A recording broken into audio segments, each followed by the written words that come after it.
6 দিন পরে নখ থাকবে না, 9 দিন পরে চুল। কবর গাহের সামান নিতে কইরো না কেউ ভুল।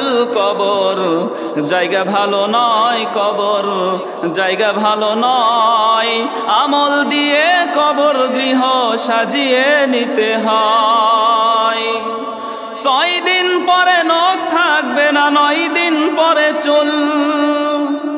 কবর গাহের সামান নিতে কইরো না কেউ ভুল। কবর জায়গা ভালো নয়, কবর জায়গা ভালো নয়।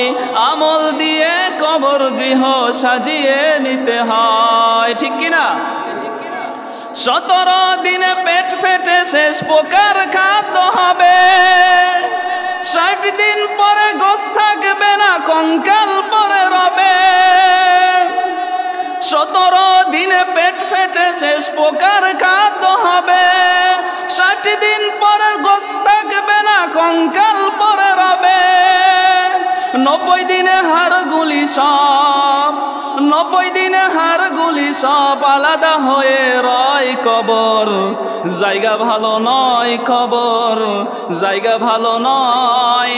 আমল দিয়ে কবর গৃহ সাজিয়ে নিতে হয়, ঠিক কিনা?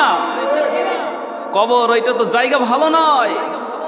আপনার আমল দিয়ে, আপনার আখলাক দিয়ে, আপনার নেক কাজ দিয়ে আপনার ওই কবরের ঘরটা সাজাতে হয়।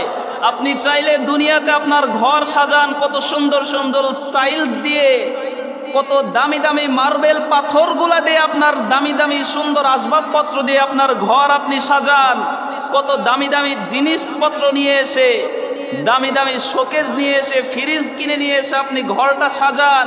কিন্তু আপনার যে আখিরাতের যে কবরের যে ঘরটা রয়েছে, ওই ঘরটাকে যদি আপনাকে সাজাতে হয় আপনার আমল দিয়ে, আপনার নেক কাজ দিয়ে, আপনার ভালো কাজ দিয়ে আপনার ওই কবরের ঘরটা সাজাতে হবে, ঠিক কি না?